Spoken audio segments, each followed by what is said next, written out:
In the Bible, there's a prophecy, and that prophecy says that in the end of time, all these people that were exiled, that we call the lost tribes of Israel, will get up and come back to Israel. And it'll start happening all over in the four corners of the world. And they'll just get up and start moving back. And what if it was actually happening? Here you have this prophecy, and people are actually getting up. They may be in your own neighborhood, and they're packing their bags, and to you, they're just somebody else packing their bags and moving. But in actual fact, they're responding to some kind of biblical post-hypnotic suggestion. I'm not talking about 1,000-year, I'm talking about 2,700-year-old suggestion that they're responding to now. And we could actually film these people and match the prophecy with the events. And the reason it should matter is that because once they do what they have to do, they trigger the apocalypse.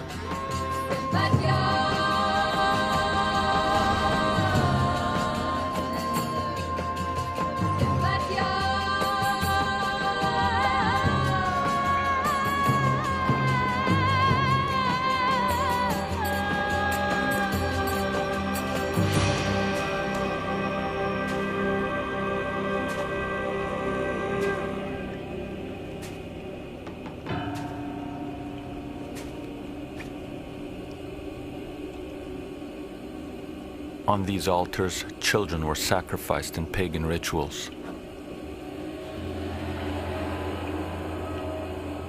Scripture tells us that the tribes of Israel deserted the God of their forefathers and worshipped idols in places like this. The prophet said that for this sin, the Israelite tribes would be conquered and exiled until the end of time, when they would be found and redeemed.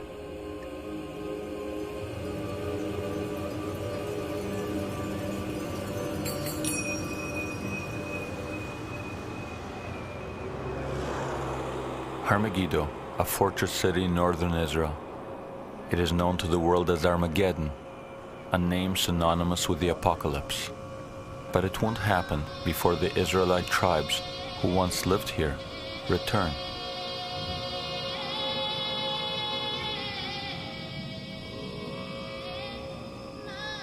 According to prophecy, the countdown to the apocalypse and final redemption begins when the tribes are found, one by one. So this is the challenge before us. How are we going to find millions of people that no one has noticed? When I say find them, I don't mean discovering a people that's never made contact with Westerners.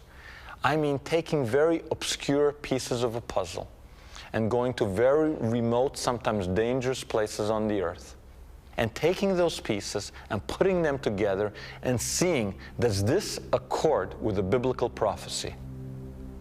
I have been on a journey, and I invite you to go on this journey with me.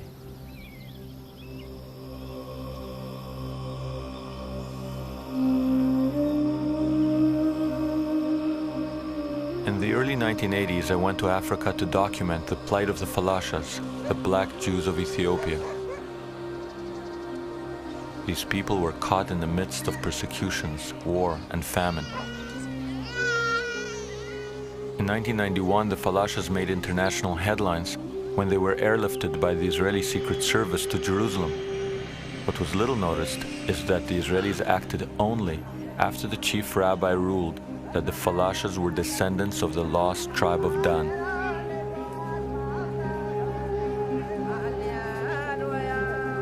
Can you imagine the lost tribes of Israel making front page news?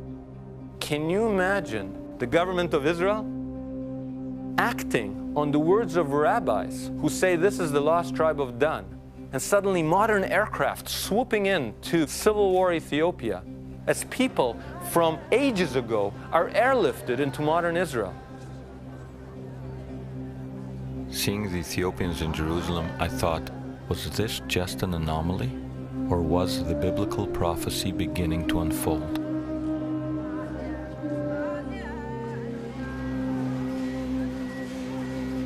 Seven years after the Falasha airlift, in a tomato packing plant near the Gaza Strip, I came across a small group that most Israelis take for Thai guest workers. They are a people who come from the hill country on the India-Burma border. They say they are descendants of the lost tribe of Menashe, and there is at least one rabbi here who believes them. We have to go and bring them before the Messiah arrives in Israel. Our tradition teaches us that in the end of days, the Jews, who are the descendants of the tribes of Benjamin and Judah, will bring the lost tribes to Israel so that they will participate in Messianic times. I believe that the whole thing is in the realm of religious belief rather than in the realm of reality. That there is a strong necessity to find the tribes for religious theological reason, both Jewish and Christian. And those are the two religions that are active in tribe seeking, each one in its own way. And all the attempts to find them, I think, have no sound historical evidence. It is the belief that keeps the 10 lost tribes alive, not the people themselves.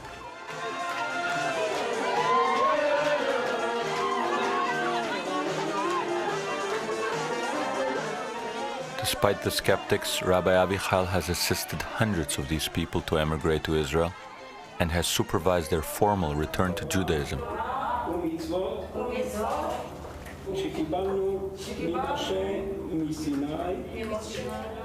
Can the rabbi be right? Is the key to the future submerged in these people's past?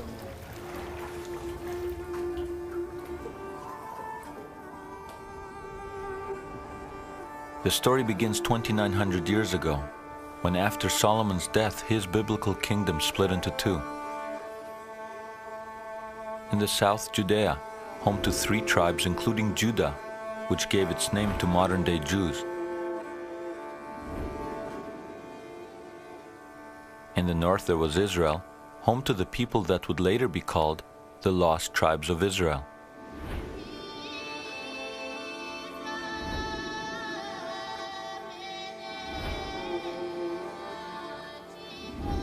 A 100 years after the prophets predicted the event, the Assyrian Empire bore down on the northern kingdom of Israel. The Assyrians, they are considered to be the real heavies. I guess you could call them the stormtroopers, the Prussians. They created what many, in fact, would tell you was probably the most potent military machine of its age. That is, sometime from about the end of the 2nd millennium BCE, they began this inexorable march from their headquarters in the upper reaches of the Tigris, what is now eastern Iraq, the borders with Iran. And year after year, campaign after campaign, they just marched westwards. They marched as far as Israel, as far as the coast. In 721 BCE, the Assyrians put to the torch many Israelite cities and deported most of the population.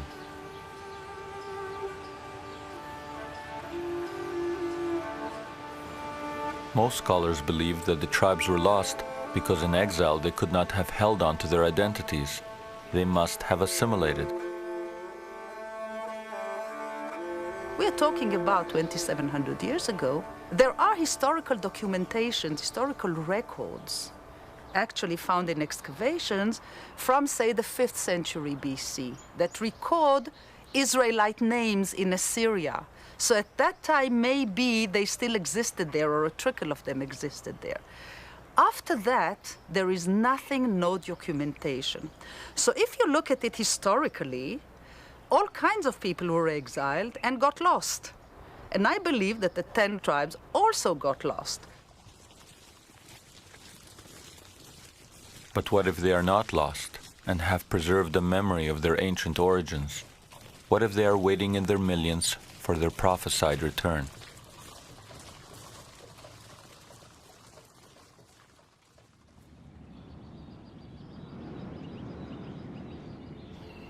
The hill country where Burma meets India is home to the people called Manmase or Manasseh, who are now claiming descent from the lost tribe of Menashe.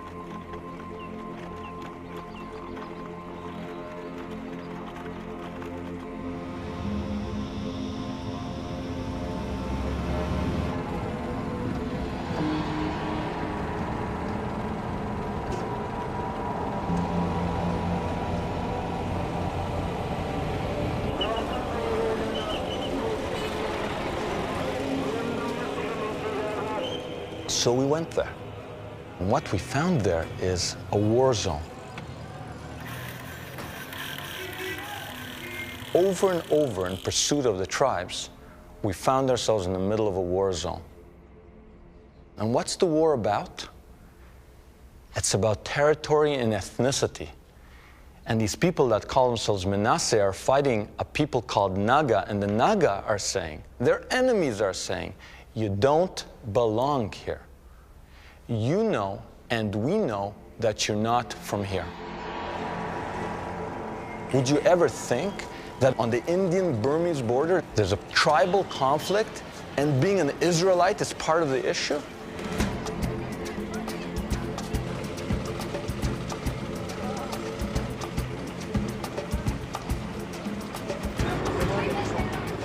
This area is called Manipur. It swarms with insurrectionist groups, and the Indian government has responded by turning Manipur into a police state.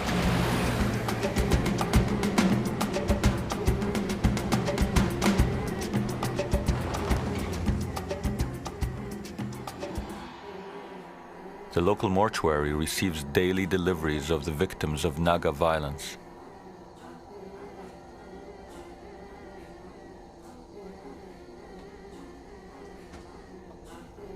In response, the Manasseh have begun to organize an underground army.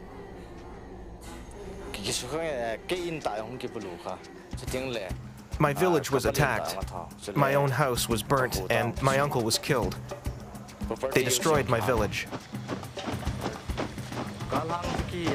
Israelites are good fighters. We are good fighters. That is why we are not afraid. We are not afraid to fight. We feel we are warriors.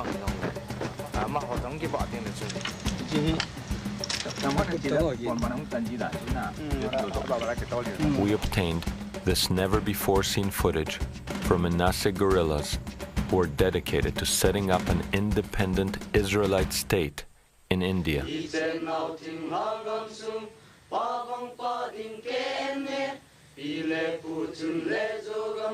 The flag of Jalangam, which is the flag for the future sovereign state, has the Star of David in the middle. One, because the Manasseh believe they are one of the lost tribes of Israel from the tribe of Manasseh. Secondly, the Star of David is a neutral figure or symbol. All the clans would find it acceptable.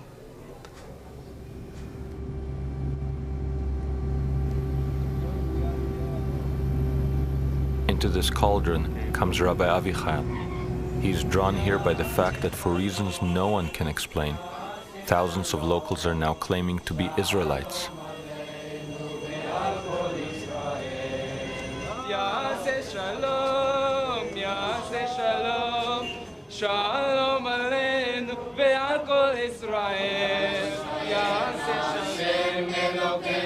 The rabbi has been researching the lost tribes for more than 35 years. He firmly believes that the Manasseh are indeed remnants of the tribe of Menashe, sent into exile 2,700 years ago.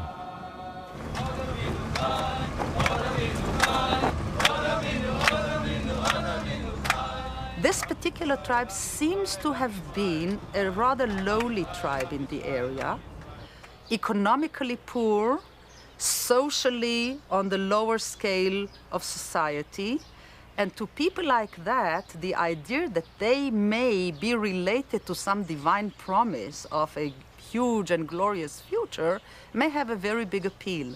And when Rabbi Avichai came, he already found a tribe that has managed to convince itself that it belongs to the 10 lost tribes. We believe to be a Jew is not by body. To be a Jew is by soul. So you can be sometime in all the generation to change your body here and there, but the soul remain after all Jewish soul. And I believe in all my heart that you people have Jewish soul. I want to go to Israel as soon as possible so that I can worship my God in peace and without any obstacle. Israel today do it very, very slowly. My opinion is the main thing to bring all Menashe, the 10 tribes, will be the main goal of Messiah. Thousands of Manasseh have decided not to wait passively for the Messiah. They have applied to emigrate to Israel. Despite those who would challenge their Israelite claims, they continue to practice Judaism in virtual isolation from the rest of the Jewish world. In this small place called Manipur, which is at the corner of India, we're still alive and we are Jews and we like to go back to the place where we belong. We would appreciate it if things become better for us and we're allowed to go to that place which is our fatherland, that is Israel.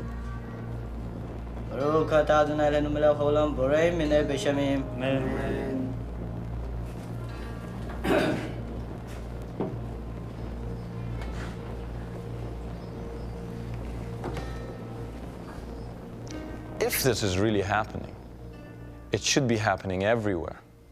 Because the prophecy is clear. It's not a few people here and there. Ezekiel talks about the staff of Judah being rejoined with the staff of Joseph. And the staff of Joseph are the 10 lost tribes of Israel. There's 1.5 million Menashe. That's a lot of people. Where are the rest? So we said, okay, let's go back to the ancient sources. Where did they go? Where did they go? The Assyrians, who destroyed the northern kingdom of Israel and took the people into exile, had a propensity for making wall reliefs. And this is very fortunate for us, because it's almost like having someone with a video camera, a journalist with a video camera, present 2,700 years ago. Because after they destroyed the Israelites, they went home, created palaces, and created these huge wall reliefs showing the destruction. You see them being killed, and you see them being taken prisoner, and you see them being deported. And it's a very clear difference. Obviously, killing is one thing. You see them being flayed alive. Taken prisoner, you only see men taken prisoner, and you see them being deported, you see them being deported in family units. So we've got a lot of evidence. They never deported people as just the men or just the women to be concubines or something. They deported families. They kept them together. The only group of charioteers that the Assyrians retain intact as an elite unit of charioteers is an Israelite unit from Samaria. What this means is that they were appropriated by the core of the empire to the service of the center of the empire. The Israelite charioteers are retained intact. The fact that they were kept together in military and family units gave us hope that perhaps they had survived the deportations after all. That's a beautiful way of doing that. That's beautiful. I cannot say that it's impossible. No, I cannot say it's impossible. I would say it's very optimistic. People were thrown into nowhere amongst many other peoples, and we have no evidence whatsoever that anything survived the Assyrian melting pot. Maybe the evidence lay elsewhere. We returned to the Assyrian reliefs, hoping that they could tell us their ancient story. From the Assyrian records, we learned that in the first assault, Assyria sacked 7 Israelite cities of the tribe of Naphtali and put the Naphtalites on the volatile border with Media.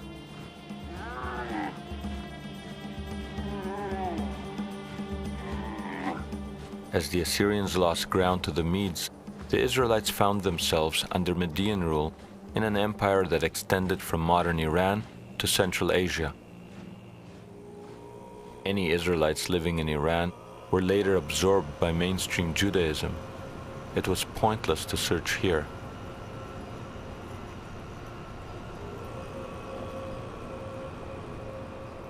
Perhaps we would find the lost Israelites behind the former Median Empire, along the superhighways of the ancient world, across Uzbekistan, on the road to China.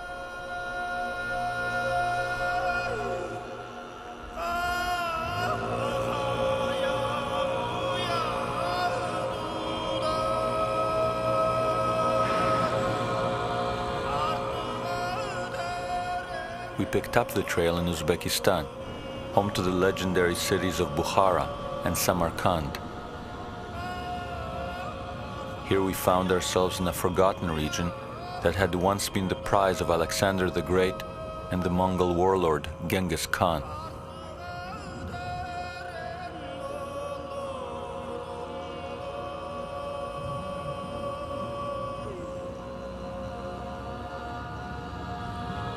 Founded over 2,500 years ago, Bukhara was the cultural center of the region.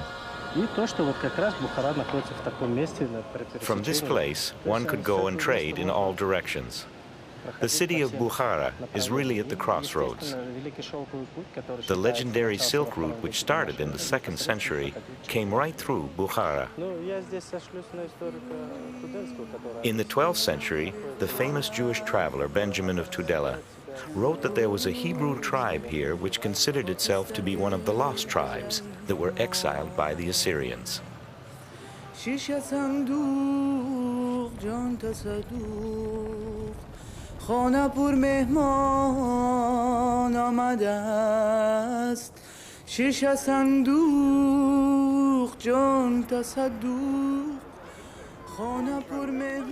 As late as the 19th century, British missionary and explorer Joseph Wolfe reported that the lost Israelites could still be found living in Bukhara.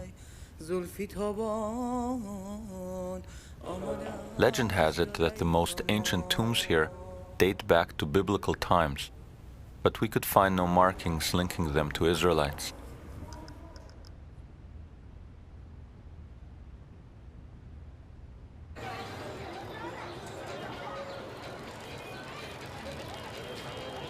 Not far from these tombs is a Jewish community of uncertain origin. The first clue that they are related to the lost tribes is the name Issacharov, common in this area and nowhere else. Issachar is one of the lost tribes, and many of the people here, including the local rabbi, claim Issachar as an ancestor.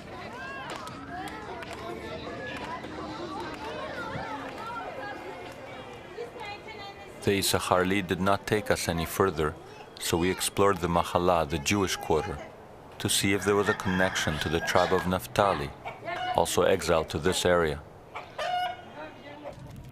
At first it seemed that all we could ascertain is that the community is very old.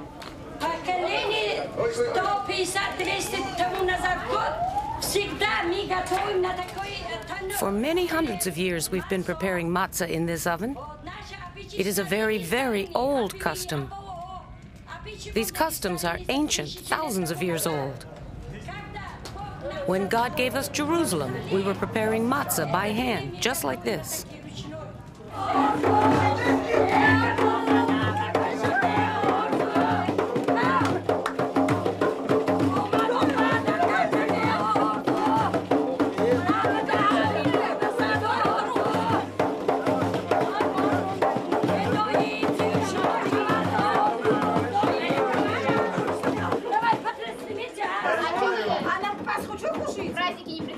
While the women prepare unleavened bread for Passover, the men slaughter a sheep in accordance with the biblical law.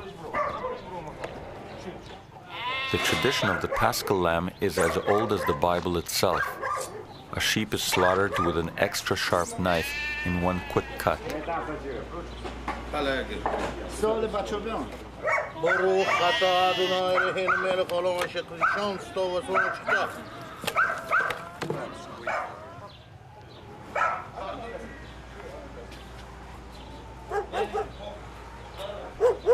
The blood is then drained and removed.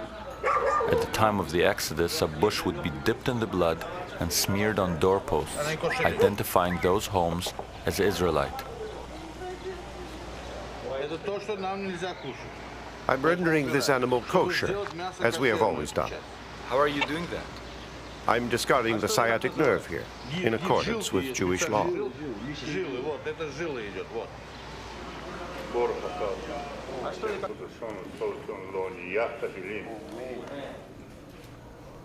When they were first discovered, they didn't claim to be Jews, they claimed to be Israelites. It's only in the last few hundred years that they've integrated themselves into the body of the world Jewish community.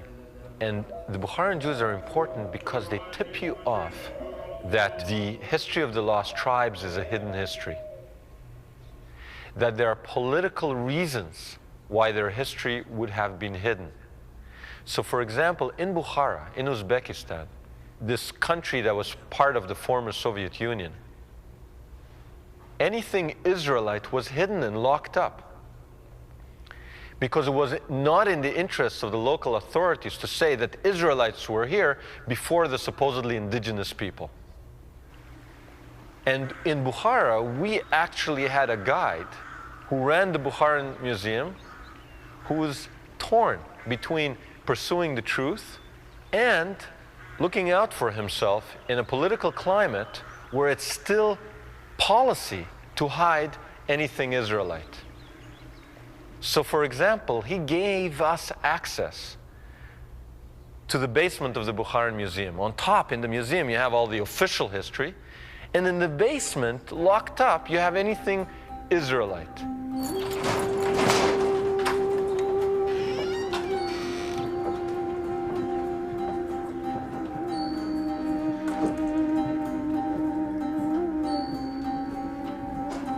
And what's in this musty, dank basement? Prayer books, silver platters with Hebrew alphabet on them, locked up.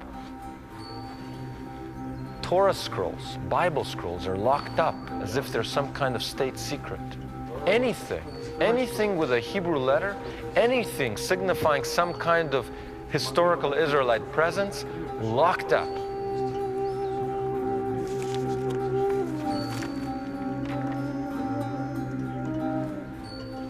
And then when we asked him about Israelites, he didn't want to talk directly about Israelites, but he said, you know, there were these people here that ruled Central Asia for 200 years, and they were called Ephthalites.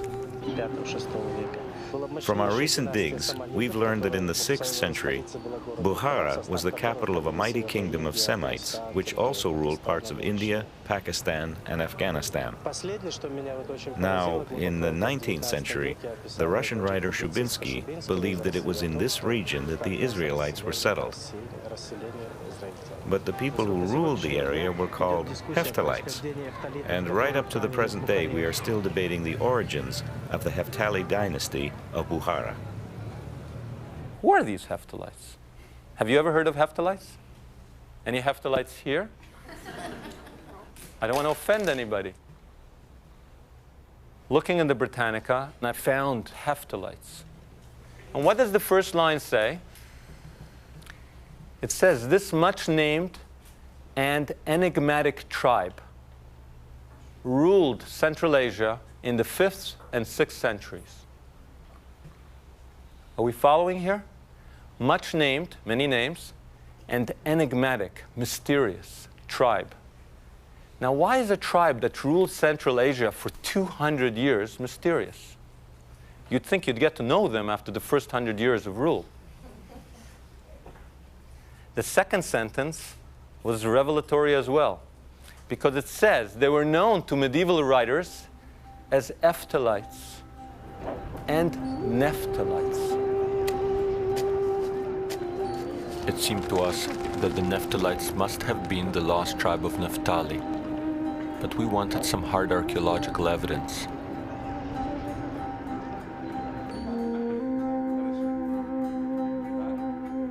We went to the Tashkent Institute of Archaeology, where we gained access to a restricted facility containing a treasure of ancient artifacts. Among them, 2,200-year-old potsherds. Clearly displayed on the ancient clay is Aramaic script, the day-to-day language of the Israelite tribes. Here we also met Professor Usmanova, a semi-retired archaeologist. And what does she have? she has wrapped in a tea towel, a 1,700-year-old religious ritual object with Hebrew writings, with an Israelite name, with ram's horns, a religious object of Israelite origin from exactly the area that the lost tribes went to 1,000 years after they supposedly disappeared.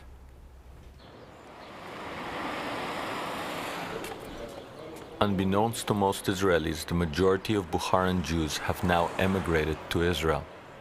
But the chain has been broken. They do not know that they may be descendants of the Naphtalites. They say that we are descendants of the lost tribes, but we don't know which one. All we know is that we are Jewish. That's what is important. I hope that with God's help the redemption will come, and with it the ingathering of the tribes. Then we'll know which tribe we belong to. Until then, we identify with the tribe of Judah.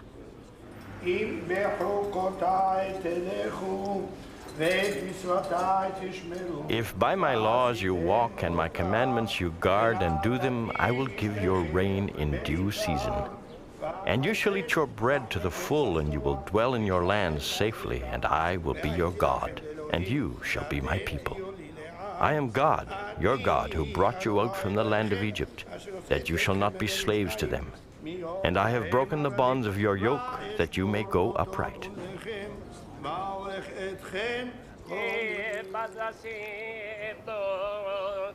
Back in Bukhara, it seems that the Naphtalites, a once mighty tribe of rulers, have been reduced to a tiny community of a few thousand who did not flee after the collapse of the Soviet Union.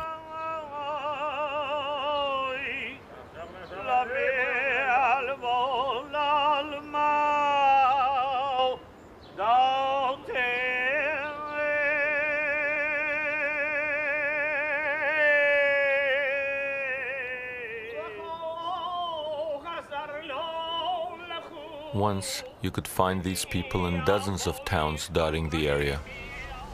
Now, there are only a few isolated Bukharan Jewish enclaves, including this one, in the jewel of Central Asia, Samarkand, a city with a history dating back more than 2,500 years.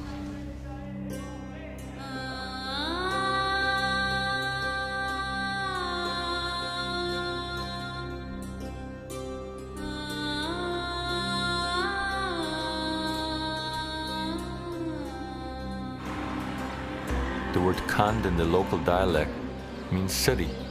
Samarkand translates as the city of the Sumerians. Samaria was the capital of the northern kingdom of Israel.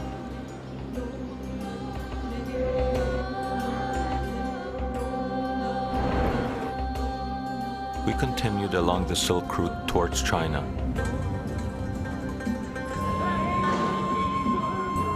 The city of Kaifeng was the capital city of the Han Dynasty. Following the Naphthalite Trail, we learned that the Chinese records say that the Naphtalites were here. They were labeled Jews or Yuda by the Chinese. It is virtually impossible to identify a Jew in Kaifeng today.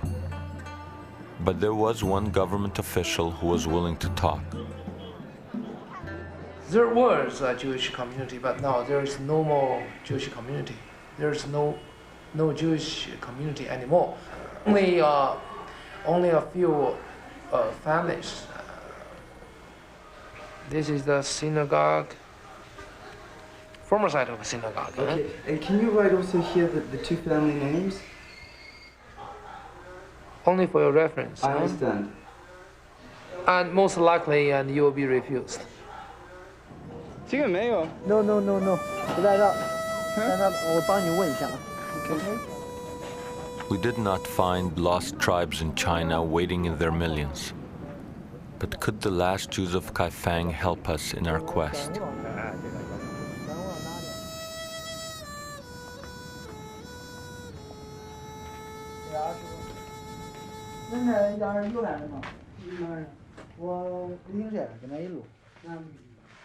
这给他一路他来。你是哪个理？不是，我只是他这个人。300年以前。 About 300 years ago, our synagogue ceased to exist. Without the synagogue, there was no place for the Jews to congregate. Without a congregation, there were no more rabbis. Without the congregation, without the rabbis, without the religious rituals or readings of the scriptures, there was no more worship. Nothing was left. Nonetheless, to this day, there are Chinese people in Kaifeng whose identity papers still describe them as Jews, Yuda. Yudai, this is his name, right? Yes. Does he think he is a Jew? 他问你现在你自不自己还感觉你是犹太人？当然是这样，是这样。Yes, sure. 我在我民族意识还是有的，民族意识，民族意识。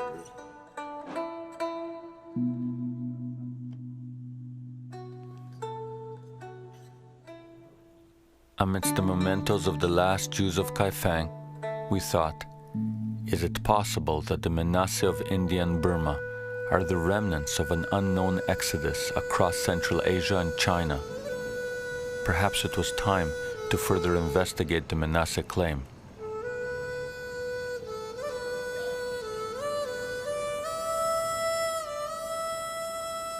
Since time memorial, we long for this Israel, and we have sympathy for Israelis. Nobody told us to feel like that. I don't know how it comes. You know, whenever there is earthquake, then the eldest man of the house, he will run out of the house and shout, "Oh, we children of Manmasi are alive. We children of Manmasi are alive." He will shout at least 3-4 times at the top of his voice. Then he will come back. Then he said, "Don't worry, don't worry, don't worry." Then he will tell us, our ancestor has shaken the earth to find out whether his descendants are still alive or not.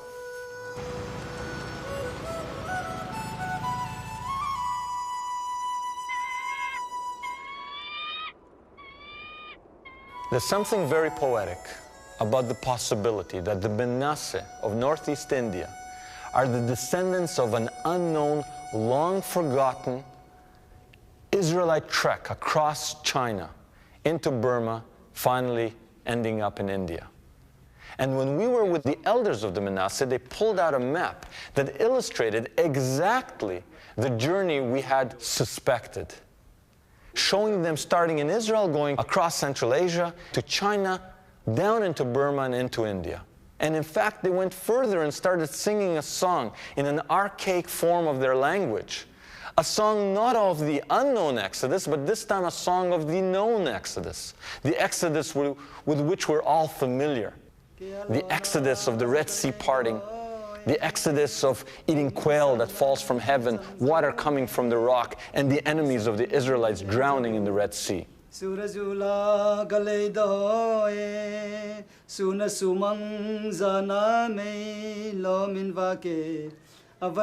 The first verse is telling that the big Red Sea is parted. Then the second verse goes, we are going on foot across that parted sea. Then the water came up together again and the enemies were being swallowed by the sea.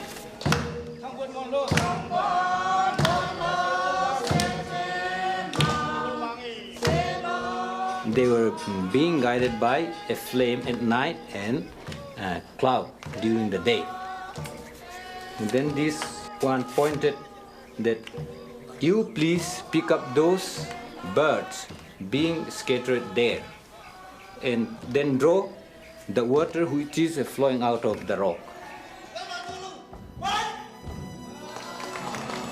Though their history demonstrates that their ancestors passed through China, the Manasseh insists that they are not Chinese and that they have preserved customs which are distinctly biblical.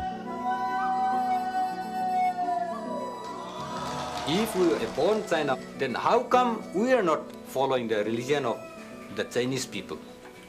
The Chinese people religion is broadly two. One is Confucian and another one is Buddhist. In the two religions, there is no animal sacrifice. But when I was a small boy, we kill some animal. Then we put big plate. The blood of the animal was set there. Then the priest took some bushes, branches, and dip it, and thus painted the doorpost.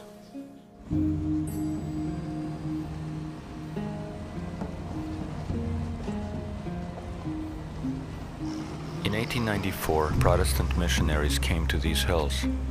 Although they thought they were converting pagans, it seems that the people here were easily persuaded to embrace Christianity because they saw elements of their own history and mythology in the biblical stories told to them.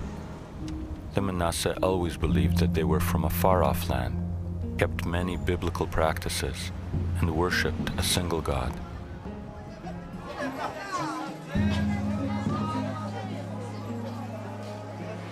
What are you doing? Just a minute, I'll share something. When we learned that Manasseh eat pork, we thought these could not be Israelites. But interestingly, they mixed the pork with ashes and regard it as a meal of shame to be eaten outside the home. These are the ashes. We'll put ashes and then they'll put water in here. But this is what we call it saum. Inside this, they used to put pork meat inside it. And then they ferment it and then it becomes smelly. When it becomes smelly, they take out this portion and then we take it and then we put it and then we boil it. And is that meal a sign of mourning? It's not a meal of mourning, but I think it shows us that we have been cursed. The reason why we have been thrown out from the land of our ancestor. But according to our forefathers, once you make this meat and the pork in here, that means you have made this thing unclean. If people ask us how long you have been eating this thing, this has been a curse from generation to generation, so we are still using this. So we're waiting for Shiloh to come and deliver us from all these things. Shiloh will redeem us. Now that's a very strange construction because Jehovah is the God of Israel and Shiloh, or Shiloh in Hebrew, was the holy place for the northern tribes, for the lost tribes. And Shiloh seems to be a fusion of those two terms. Shiloh will redeem. And the same person who said that appeared to us in a talit, in a prayer shawl, which looked identical to the prayer shawls that the Jews wear all over the world. This shawl is known as tolopuan. So this tolopuan is a long traditional clothes worn by our forefathers when they make a vow.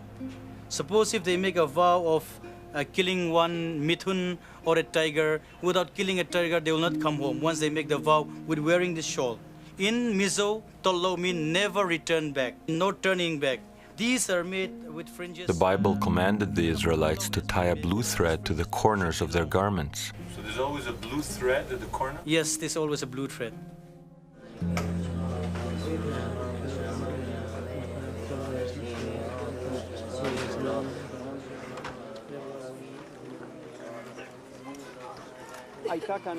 These people have had a problem in that the Jewish world couldn't relate to them. No one answered their appeals. No one answered their cry. About 50 years ago, a man named Chala, who was one of their leaders, they regard him as a prophet, told them that the time had come for them to return to the land of their forefathers. Many got up and were willing to follow him. Nobody said, "What land of our forefathers are you talking about?" They all knew that the Holy Land was their ancestral home.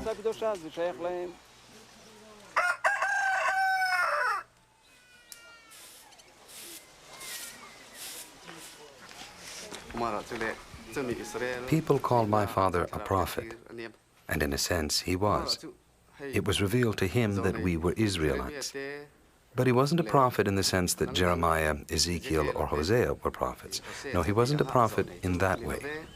But in order for us to realize who we are, he did have a revelation. God did not want us to be lost forever. Daniel Benjamin's father was a follower of Chala. Like Chala, he sought to emigrate to Israel. Though in his lifetime the Israeli authorities ignored Daniel's father, he was buried facing Jerusalem.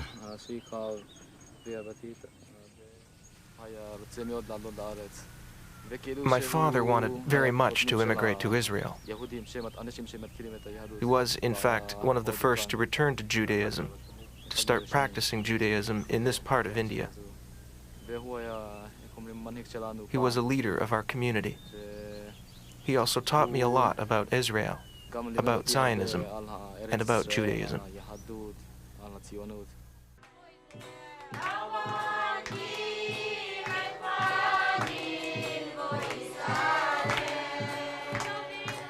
After Chala's death, some of his followers concluded that maybe they should return to Judaism before returning to Zion. Since they were reluctant to completely abandon Christianity, they opted for a homegrown version of Messianic Judaism, a Jews for Jesus type of worship.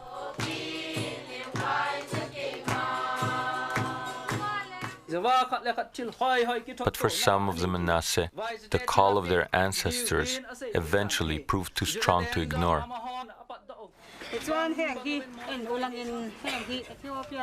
Look at this picture, a picture which shows how the Torah is being brought from Ethiopia to Israel. See how great it is?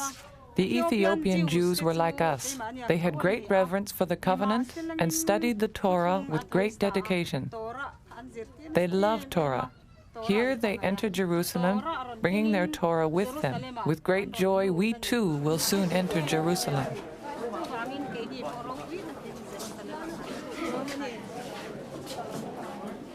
Thousands of Manasseh have now forsaken Christianity and adopted Orthodox Judaism. Could these people really be Manasseh? Because if they are, we may have identified as many as 4 of the 10 lost tribes of Israel. Manasseh, Dan being the Ethiopians, and Issachar and Naphtali among the Bukharan Jews of Central Asia.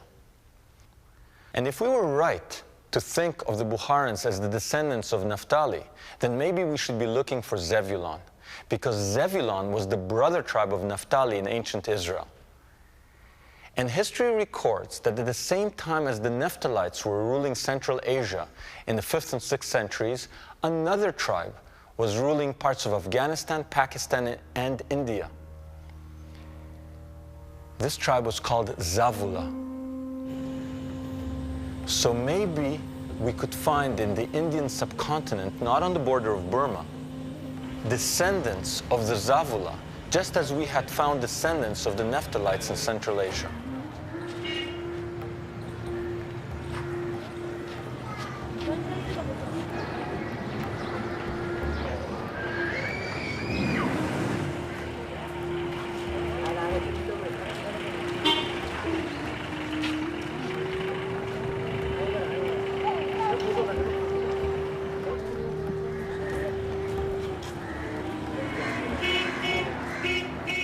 In the course of our research, we repeatedly came across a little-known group in India that could not be easily related to other Jews.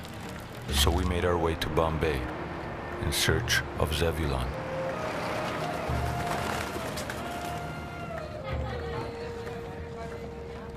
Bombay is home to 8 million Hindus and 1 million Muslims.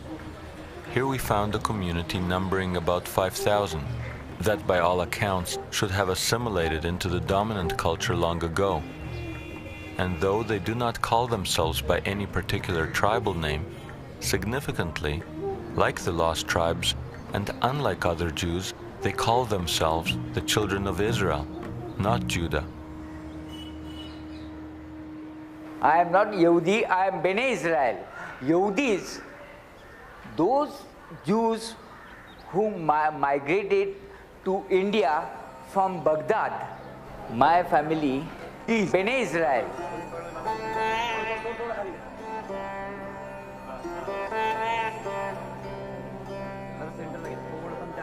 "300 years ago, a Jewish merchant traveling through the coastal region was stunned to see Indian peasants chanting Jewish prayers. Fascinated, he stopped to inquire as to how they knew these prayers, and was shocked when they replied that they were Israelites who had lived in India from ancient times. Skeptical of these claims, the merchant visited a village and presented the Bnei Israel with an assortment of fish to be made into a meal, some kosher, some not. When he saw that the villagers knew which fish were kosher, he was convinced that they were an Israelite community, and he helped them return to Judaism.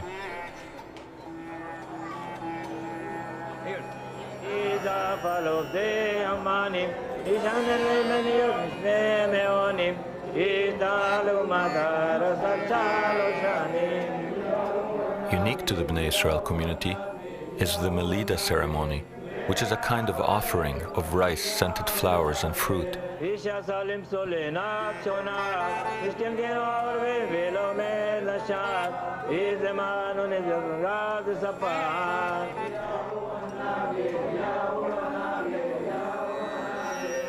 Though they had forgotten the reasons behind some of their practices, the Bnei Israel had clung to them as something precious to be passed through the generations.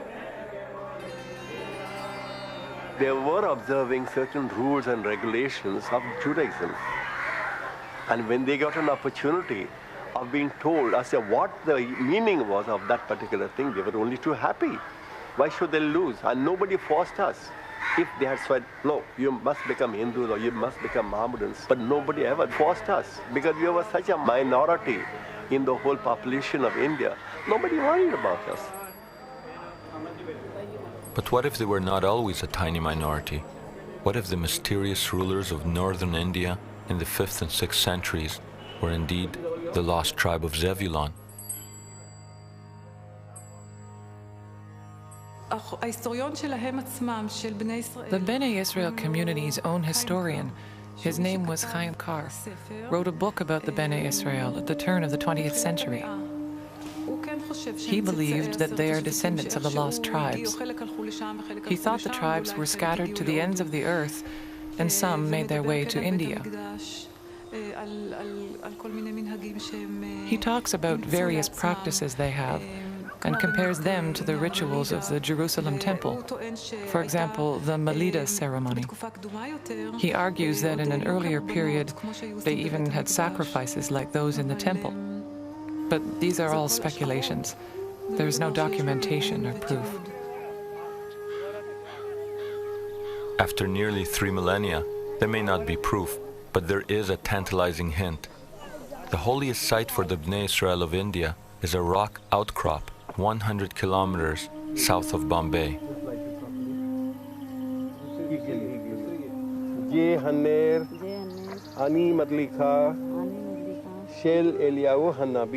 Here we learned that the most revered figure for the Bnei Israel is not King David, or Abraham, or even Moses.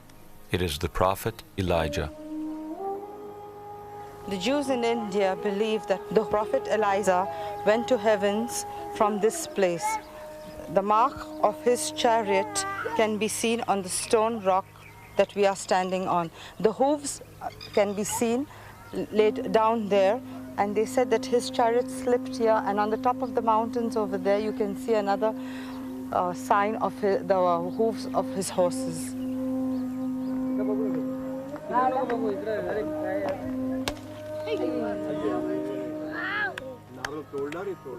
Using the rock as a kind of altar, the Bnei Israel make an offering of coconut on the mark of Elijah's chariot. This veneration of Elijah is suggestive, since Elijah was the prophet of the Israelite tribes that came to be lost.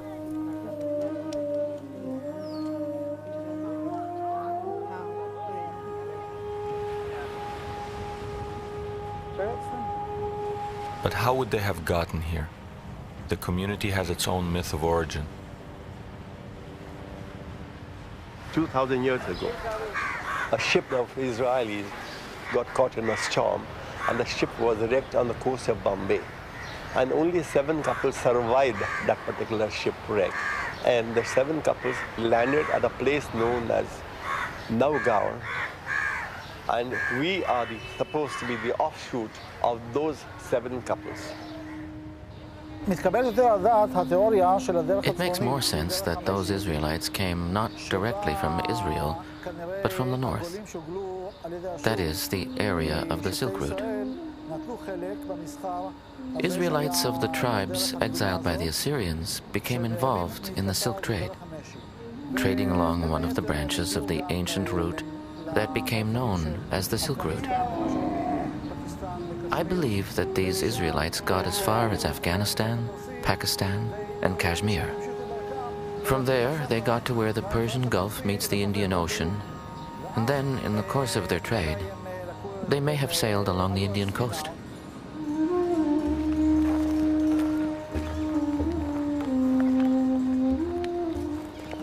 Whichever way they got here, the Bnei Israel can still point to the graves where the survivors of the shipwreck are said to be buried. It now seems that we can draw a plausible link between the Bnei Israel and seafarers coming from the north. But does this prove that the ancient rulers of northern India had any connection whatsoever to the lost tribe of Zebulun? We have coins that say Javul on them.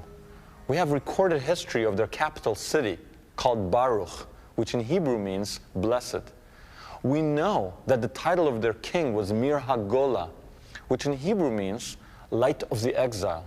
And we know the name of the king, their most famous king, was Torah Mana, which in Hebrew or Hindi means, or seems to mean, belief in the Torah, faith in the Torah, faith in the books of Moses.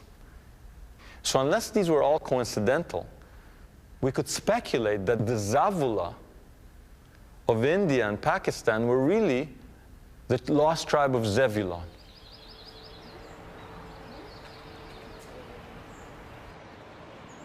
As if responding to an ancient call, many of the Bnei Israel of Bombay have returned to their ancestral home in Israel.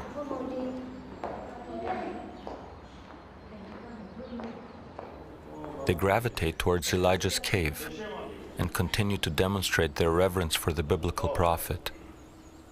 Elijah's cave is in the old territory of Zebulun.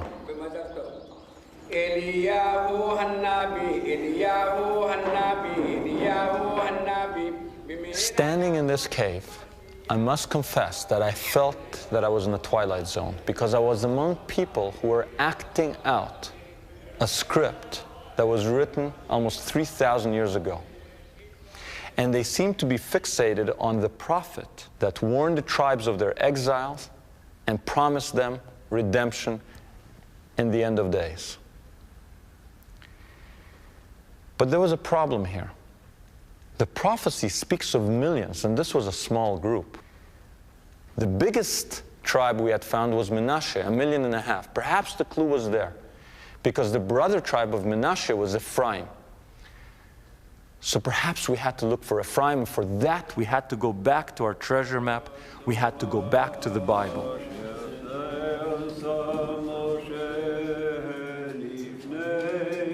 In the 8th century BC, the biblical account of the facts is fully reliable about the reasoning, about the whys and hows, that is something else. But about what happened, we can fully trust the biblical account. It is fully parallel to what we found in archaeological excavations. I look at things as a believer. For me, the scriptures are paramount. In the Book of Kings, we find in several places references to where the tribes were exiled to. Also in the Book of Chronicles. It says in these texts that they were exiled to 5 places. First, the mountains of the Medes. This is in the direction of Kurdistan and the Caucasus. Second, the river Gozan. Third, Hala. Fourth, Hara. And last, Havor. Where are these places? In modern Syria, there are places that roughly correspond to the biblical locations. There is a river called Havor, and nearby there is a city called Gozan. It's very interesting. A few documents were found recently in a city on the river Habur, called Durkatlimu, a German excavation, and in 1993 they were published. Only 4 documents, I think, and in 1 or 2 of them there are Israelite names. One of them is Hezekiah. Now the date is the first year 2 or what of Nebuchadnezzar. So that means they are not Judeans. They definitely are Israelites. Israelites in the area of Habur, where they should be. Today there are no Israelites waiting by the river Chavor. But what if they moved east, taking their place names with them?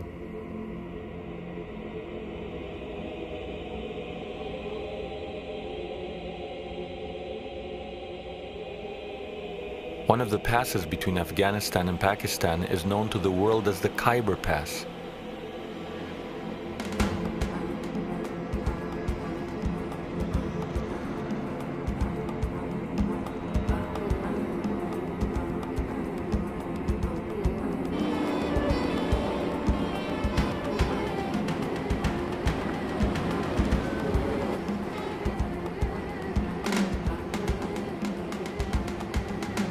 The Khyber Pass is one of the most lawless and dangerous places on earth. It is the heart of Pakistan's northwest frontier, the Wild West of the East. The first thing one notices is that the Pakistani government has no real authority here. The only way to obtain safe passage is to travel with an armed escort from the ruling people in the area, the Pathans. They have guarded the Khyber Pass for more than 2,000 years, driving away Genghis Khan, the British Army, and most recently, the Soviets. In Hebrew, it's known as Chavor Pass, the same name as in the Bible. And next to the Khyber Pass, there's a city called Peshawar in Pakistan. Peshawar means the same thing, the Chavor Pass. So we thought, could the Khyber be Chavor in the Bible? If it is, there should be here a river called Gozan. And right there, flowing into the Kabul River, is the river Ghazni.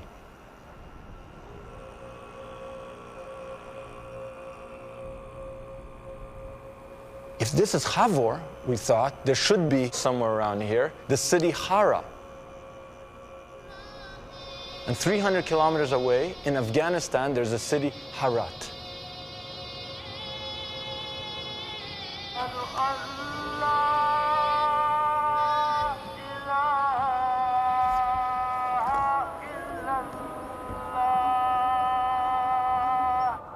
The whole world knows this area as a hotbed of Islamic fundamentalism. There are 15 million Pathans and not a single Jew among them. But we set out to investigate whether under the Islamic surface lies an Israelite past.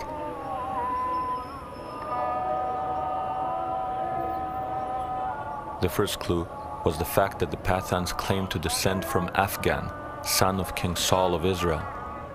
From their perspective, Afghanistan is an Israelite name.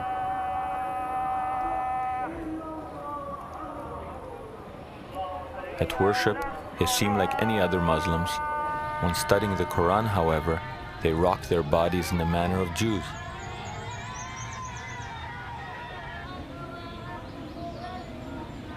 To this day, it is an ancient code called Pukhtunwali, rather than Islamic law, which commands their ultimate loyalty. It is said about Pushtun, Pushtun is really is a fifth religion itself. Is not. We have got our own code of conduct, and not that whatever your Quran says, Pushtun all believe in that. We don't do much of the things which are not conveyed by Quran really. That's why it is said, it is a proverb that Pushtun nim Quran namani, or Pukhto pinzam mazhab de. You know. Pukhtuwali, the code of the Pukhtu. And what is this Pukhtuwali? It's basically Old Testament law in a kind of unforgiving way, where you don't have any kind of rabbinical softening of it. Eye for an eye means eye for an eye, literally. Adultery, you're finished. If there is a conflict between your own Pukhtunwali law and Islam, Which do the Pathans choose?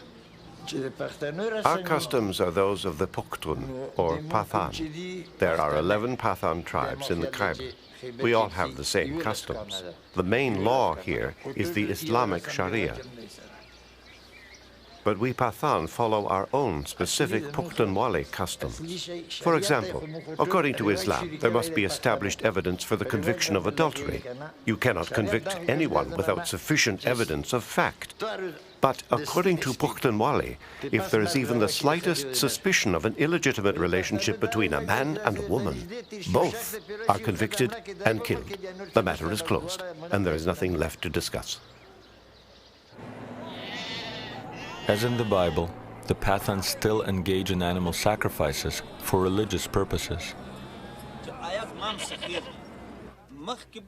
I am of the Musahel, the people of Moses. We make sacrifices of sheep. For example, at a wedding festival, our elders would sacrifice 4 sheep. Today, when times are good, a man can sacrifice 10 sheep. We make these sacrifices to please God and the people too. Also, some people used to light oil lamps on Friday nights to ask for forgiveness and blessings from God. Such are our traditions. We are in a country that is supposedly dominated by Muslims, but not Muslims, just any Muslims, Muslim fundamentalism. And yet we come face to face with people that say we are Musahel. We are from the people of Moses.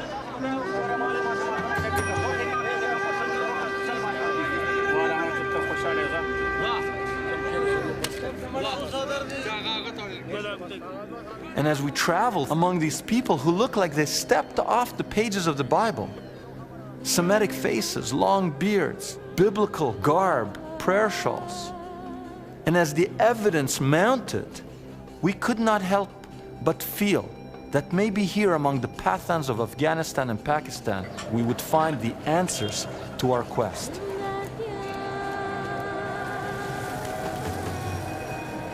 We were astounded to learn that the Pathans adhere to biblical laws that were thought to have disappeared thousands of years ago.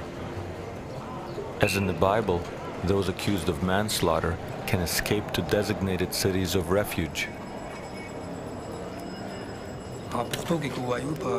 It is mentioned in our old books that if you kill someone unintentionally, then you can flee to a designated place of refuge. Our books tell us that Moses ordered Joshua to establish cities of refuge and told the people that they should honor them. Today, we educated people think it is backwards to protect a criminal in this way, but the people in those areas of refuge look upon the matter as holy. To protect a fugitive is the sacred job of the elders. They treat him as their guest.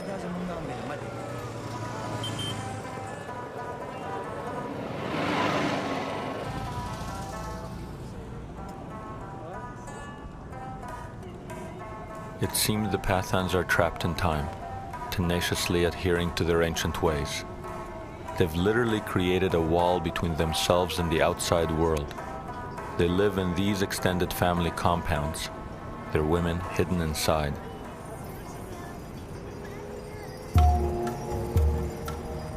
As in the Bible, the Pathan women observe a code of modesty which rarely allows them to emerge.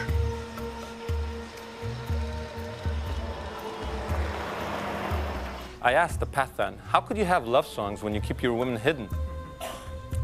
It's what, a man singing a song to someone in the kitchen from the other room, the dining room? He said no, he laughed and he said, all our love songs take place at wells. The only legitimate place for a woman in modesty to be seen is at the well. And immediately it struck me that every one of the biblical romances happens at a well. Moses meets Zipporah at a well, right? Jacob meets Rachel and Leah at the well. Rebecca for Isaac is met at the well. It's always at the well.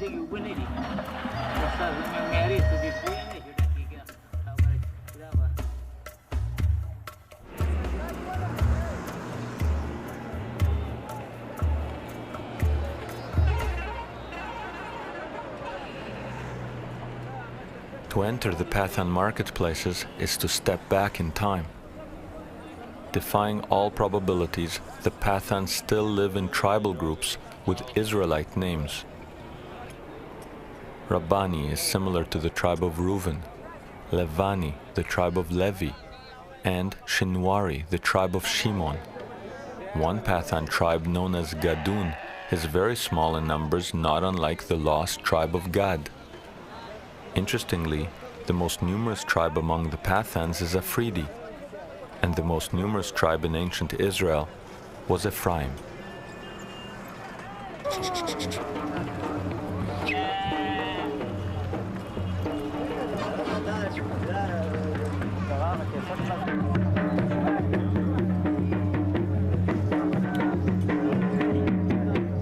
There is even a sub-tribe called Waziri, known for wearing its hair long. In biblical times, Naziri, such as Samson, also did not cut their hair.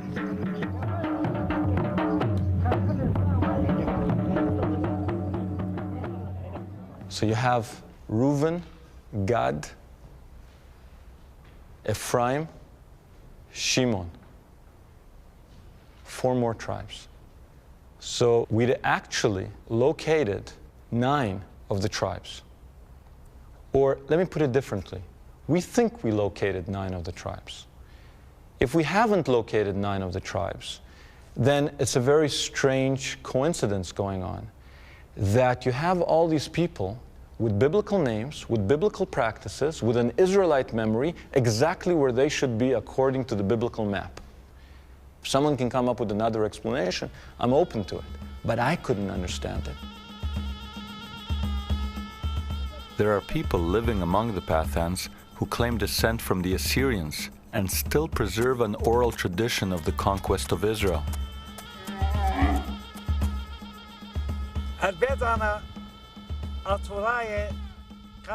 Our tradition is that 2,700 years ago, my people conquered Israel and took the tribes there to the areas we ruled: Iran, Turkey, Armenia, Uzbekistan, and Afghanistan. The Israelites were taken to all of these places. They acted as our servants. They acted as tutors for the Assyrian children. They were also used in the army to help Assyria in warfare.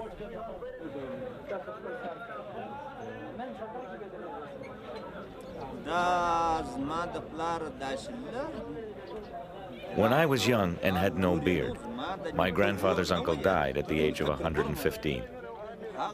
We called him Baba, or grandfather. He used to say that we are the children of Israel. I was young, and at that age people forget things. They don't care much about history or talk of this kind. But now I would like to know, what are our origins? Where do we come from?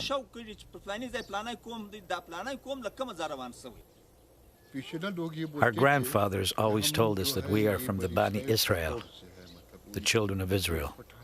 They said the Jews are as Pathan as we are. It's clear that a Judaic memory persists, but were there ever people here who openly identified with Judaism? If you look up Harat in the Encyclopedia Judaica, for example, you'll find 1 or 2 paragraphs. If you look up a Western Jewish community, you'll find pages and pages and pages. And when you look up Harat, it says the Jewish community may have been in Harat for somewhere between 1,000 and 2,000 years. They're talking about a community that lived somewhere for at least 1,000 years, and there's a paragraph or 2 on them. What does this tell us? It tells us that they're lost to our consciousness, that they've fallen off the Western radar screen.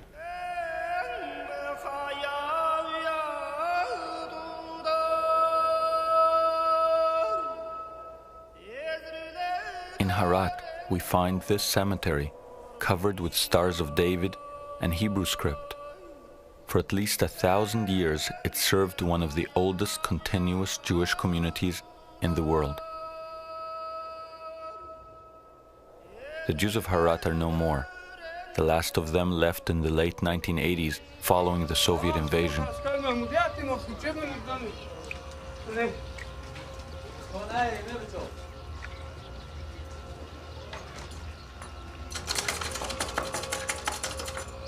The country is now torn by civil war, and yet a Pathan tribesman agrees to take us to one of the old synagogues.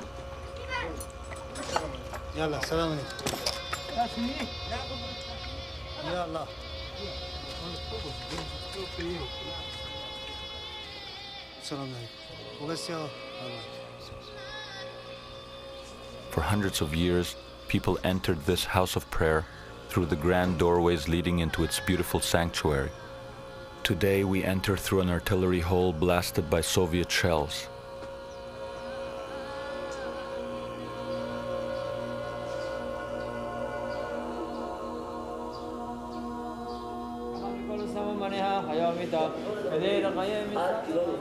There is now a tiny community of Afghani Jews in Israel. Like the Bukharans, they are largely unknown here. They remember their former Pathan neighbors as not quite Jewish, but perhaps related to them in some way. They were the ones who wore these prayer shawls, four-cornered garments like we do. And they didn't really know what they were, and they used to be surprised to see us wearing similar things. They would say to us, "You're Jews? How could you be Jews?" They'd be surprised. I remember them coming from the border areas, from the mountains, from Pakistan, places like Jalalabad. And I remember people said that to this day they still lit candles on the Sabbath. They would put the candles under these baskets and didn't know why they were doing it. They had all these traditions they didn't know the origins of. Except they said, that is what our forefathers did. Did they think they were Jewish? They thought they were more Jewish than us.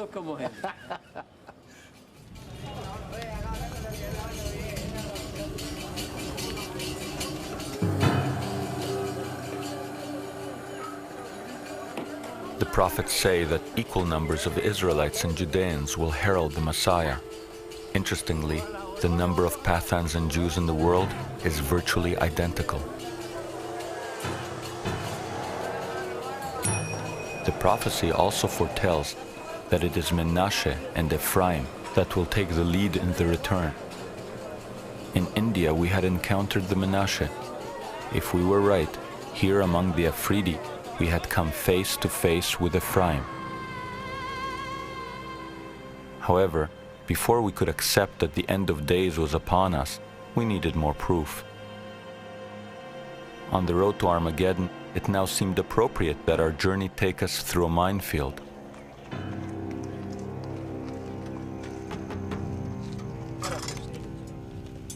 We needed harder evidence that the Pathans were of the lost tribes, so we went to the Afghani city of Kandahar, where in the 1950s a stone covered in ancient script was discovered. During the Soviet invasion, this stone was buried under rubble and surrounded by mines. Here, red dots mark undetonated mines, which we skirted to get to the site.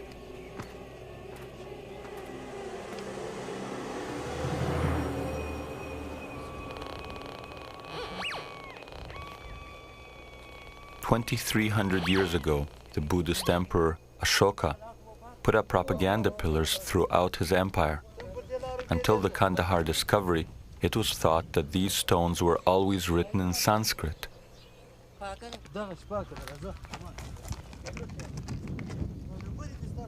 But the stone buried here is written in Aramaic. In other words, the people then living here spoke in the everyday language of the Israelite tribes.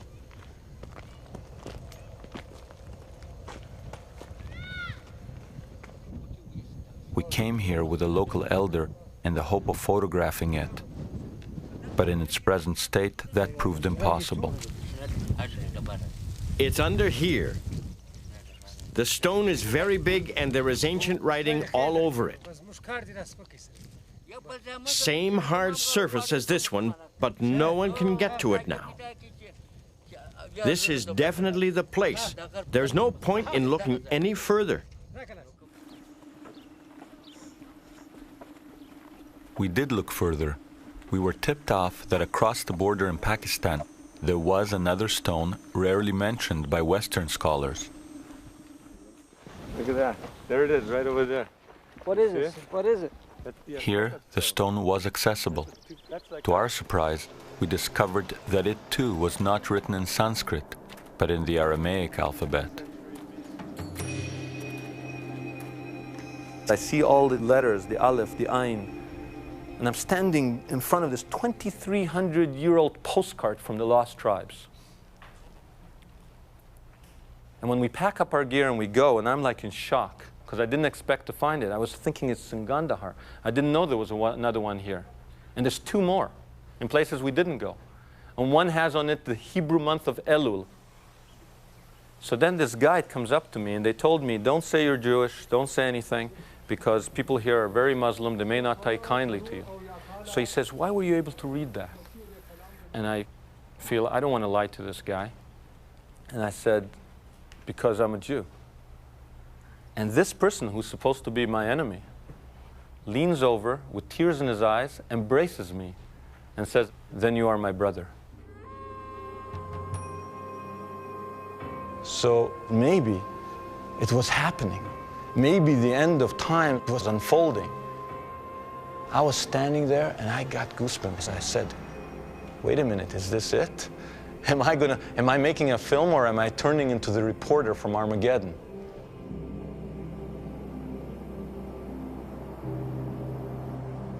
But then something struck me.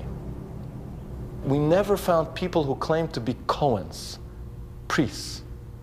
And that's a big problem, because if we're really analyzing prophecy, return of the tribes leads to Messianic times. Messianic times leads to the rebuilding of the temple of God in Jerusalem, and that leads to the renewed rituals that take place there, and that requires a ritually pure caste of priests. And there are none among the tribes, and in Western Jews, none that can claim that they are ritually pure descendants of this priestly class. So what's going on here? On the one hand, it seems that prophecy is unfolding, and on the other hand, key characters in the biblical drama are missing. Perhaps we had stumbled on some kind of eternal punishment. Preserved in their tribal units on the edges of deserts, the lost Israelites were waiting for a redemption that would never come. Or perhaps everything we thought we had found was a passing mirage.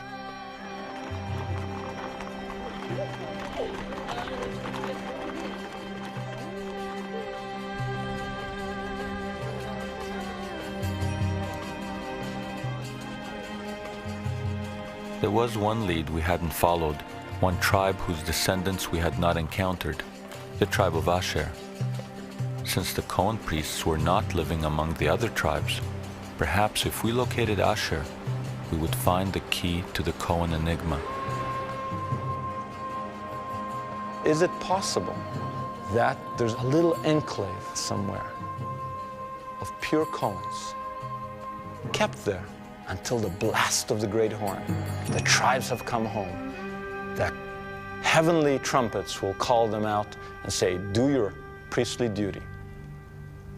For that, we went looking to the place that Asher would be.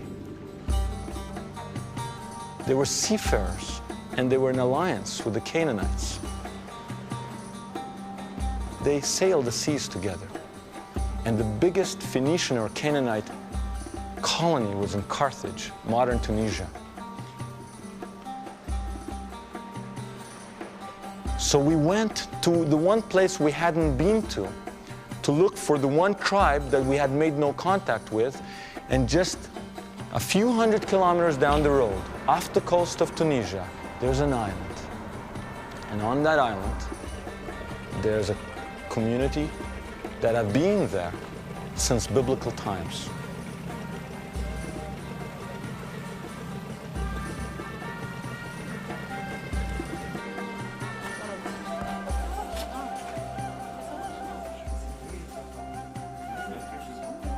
The name of the island is Jerba. It is home to a Jewish community that Tunisians value for its silversmiths.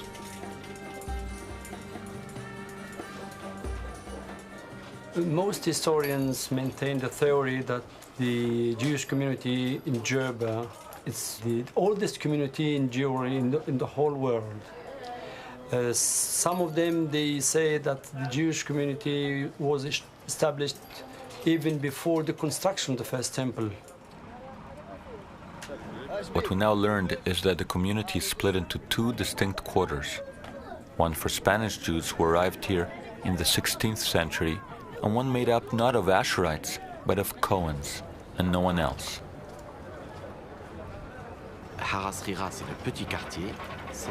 There is a small quarter on the island near the ancient synagogue. There is a bigger Jewish neighborhood called the Large Quarter. The larger quarter is mainly made up of Jews who arrived here after their expulsion from Spain. Also, other Jews of various ethnic backgrounds came to live there. The smaller quarter, on the other hand, is made up essentially of Cohen priests who arrived here after the destruction of the first temple in Jerusalem in biblical times. I am from the Joseph Cohen family. I have it from my father and my father's father that our tradition is that we came from the priestly neighborhood. We are Cohens, and it is 2,000 years that we have been living here on this tiny island. The story goes that this community was founded in biblical times by temple priests that quarreled with the religious hierarchy in Jerusalem. Here, they found a place of refuge, setting up the Griba synagogue, which locals still consider one of the holiest sites in Judaism.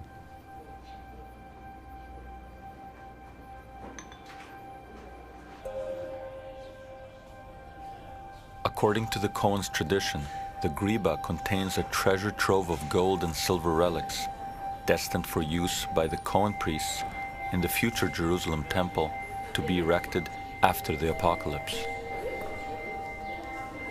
The sacred treasure is supposedly buried beneath the shrine. In a crawl space under the main sanctuary, we did not find any relics.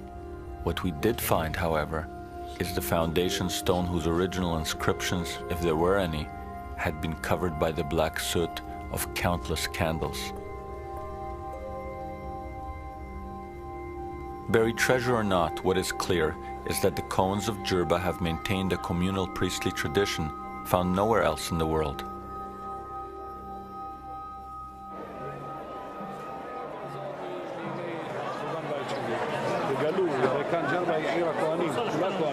You know, Jerba is the island of Cohen priests. All are Cohens. Are you a Cohen? Yes, and so is he. When did you Cohens get here? With Ezra the scribe in biblical times, it's a heritage passed on from generation to generation. We are some of the very few Kohanim who have the authentic priestly lineage from those days up to the present. The Asherites had eluded us, but they did lead us to the Cohens. It appears that if needed, temple priests are available to bring in the Messianic age, ensuring that the return of the tribes would not be in vain.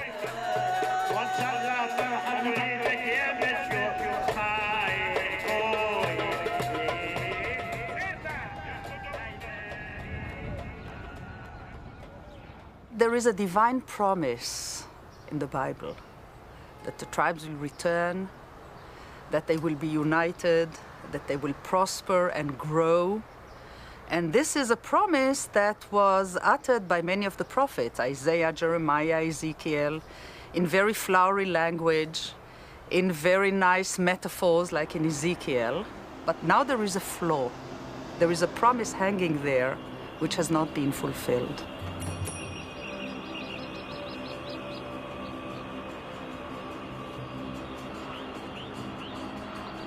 If the divine promise is fulfilled, millions believe that this place, Armageddon, will be at the center of events.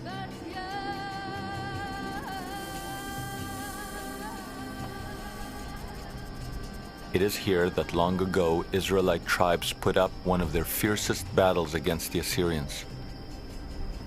But the new age will be heralded only when the descendants of those ancient warriors return.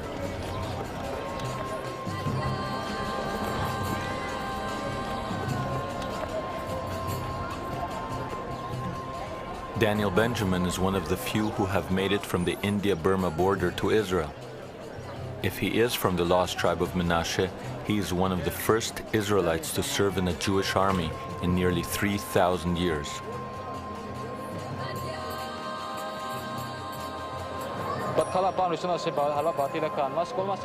The very first time I came here, all my thoughts, everything that was in my mind, was about my father, of blessed memory, who passed to the next world before he got the opportunity to come here, to our country.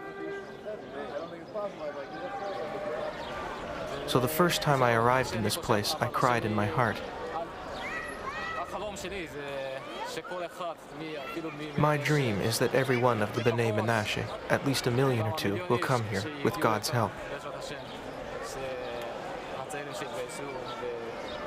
Our young people will then go into the army and will build the land of Israel, and in the end, Messiah will come and rebuild the Holy Temple. I pray for this. I pray that the ingathering takes place and that Messiah will lead it.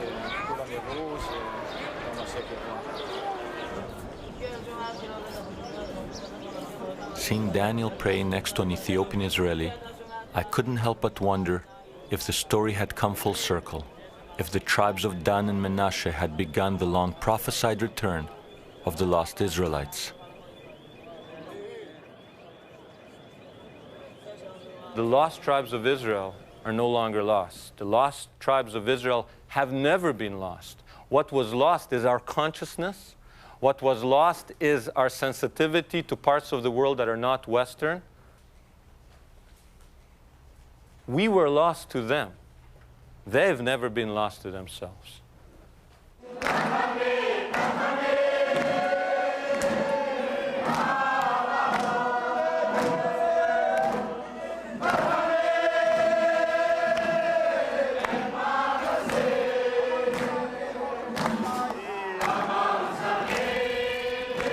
Long ago, the Israelites were given a prophetic promise that once atonement had been made, there would be a bright messianic future, and the staff of Judah would be rejoined with the staff of Joseph, the tribes finally reunited.